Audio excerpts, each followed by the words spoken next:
ओम गंग गणपते नमः। आप सभी का आपके अपने चैनल हिंदी स्टोरी बुक पर बहुत बहुत स्वागत है। अक्षय तृतीया श्री कृष्ण भगवान का मुंडन संस्कार। प्राचीन काल में व्रज के लोगों का मुख्य व्यवसाय गोचारण ही था, इसलिए मुख्य व्यवसाय से संबंधित कुछ वर्जनाएं भी थीं।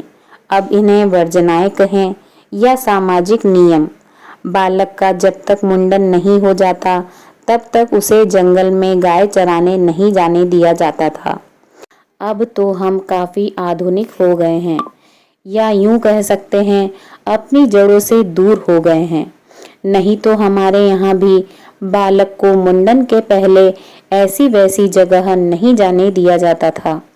खैर, बालक कृष्ण रोज अपने परिवार के व पास पड़ोस के सभी पुरुषों को थोड़े बड़े बालकों को गाय चराने जाते देखते तो उनका भी मन करता, पर मैया यशोदा उन्हें मना कर देती कि अभी तू छोटा है, थोड़ा बड़ा हो जा फिर जाने दूंगी। एक दिन बलराम जी को गाय चराने जाते देखकर लाला अड़ गए। दाऊ जाते हैं तो मैं भी गाय चराने जाऊंगा। ये क्या बात हुई, वो बड़े और मैं छोटा। मैया ने समझाया कि दाऊ का मुंडन हो चुका है, इसलिए वो जा सकते हैं। तुम्हारा मुंडन हो जाएगा तो तुम भी जा सकोगे। लाला को चिंता हुई, इतनी सुंदर लटे रखें या गाय चराने जाएं। बहुत सोच विचार के बाद उन्होंने सोचा कि लटे तो फिर उग जाएंगी, पर गाय चराने का इतना आनंद अब मुझसे दूर नहीं रहना चाहिए।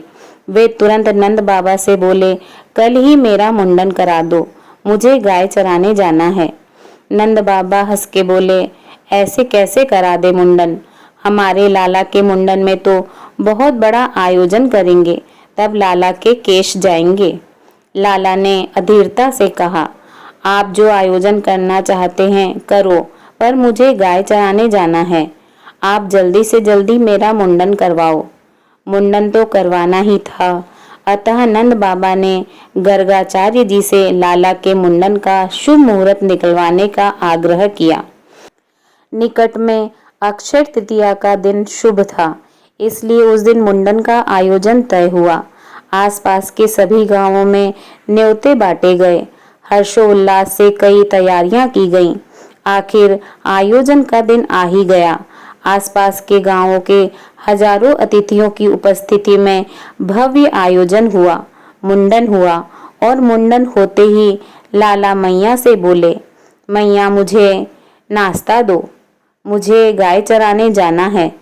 मैया थोड़ी नाराज होते हुए बोली, इतने मेहमान आए हैं घर में तुम्हें देखने, और तुम हो कि इतनी गर्मी में गाय चराने जाना है।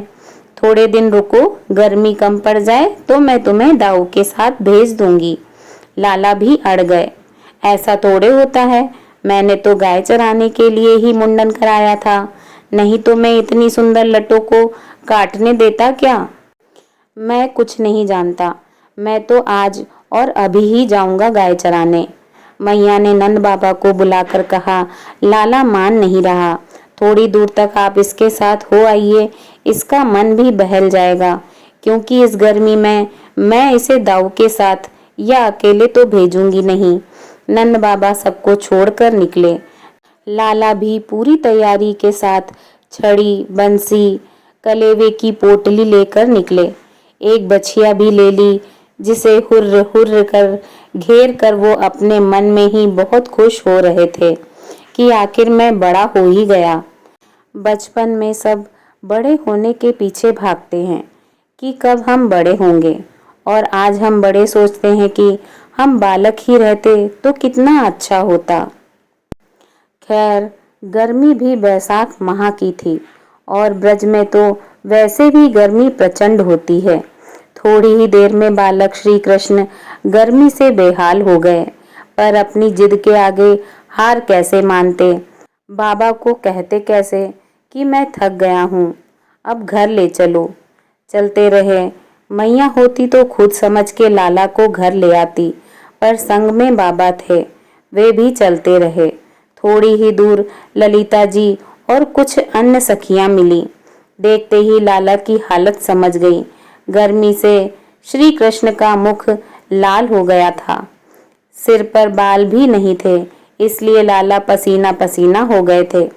उन्होंने नंद बाबा से कहा कि आप इसे हमारे पास छोड़ जाओ, हम इसे कुछ देर में नंदालय पहुंचा देंगे।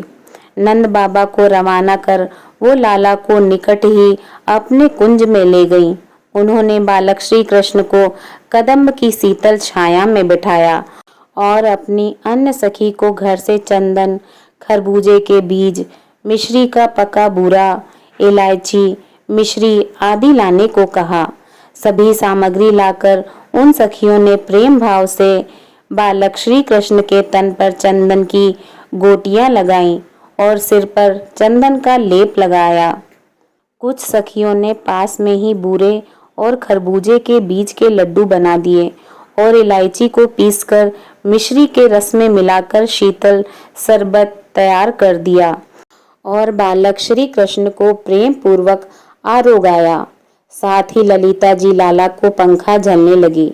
यह सब आरोग कर लाला को नींद आने लगी तो ललिता जी ने उन्हें वहीं सोने को कहा और स्वयं उन्हें पंखा झलती रहीं। कुछ देर आराम करने के बाद लाला उठे और ललिता जी उन्हें नंदालय छोड़ आईं। आज भी अक्षय तृतीया के दिन प्रभु को ललिता जी के भाव से बीज के लड्डू और इलायची का शीतल शरबत आरोगाए जाते हैं।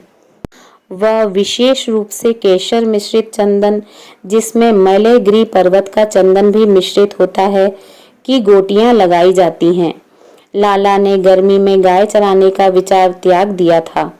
औपचारिक रूप से श्री कृष्ण ने गोचारण उसी वर्ष गोपा अष्टमी अर्थात दीपावली के बाद वाली अष्टमी के दिन से प्रारंभ किया और इसी दिन से उन्हें गोपाल कहा जाता है। वर्ष में एक यही दिन ऐसा होता है जब बीज के लड्डू अकेले श्री जी को आरोगाए जाते हैं, अन्यथा अन्य दिनों में बीज के लड्डू के साथ चिरौंजी के लड्डू भी आरोगाए जाते हैं। बोलिए श्री वृंदावन बाके बिहारी लाल की जय। जय श्री राधे कृष्णा। अगर आपको यह भगवान श्री कृष्ण की अद्भुत कहानी अच्छी लगी हो तो प्लीज़ कमेंट में जय श्री राधे कृष्णा लिखना ना भूलें। जय श्री राधे कृष्णा।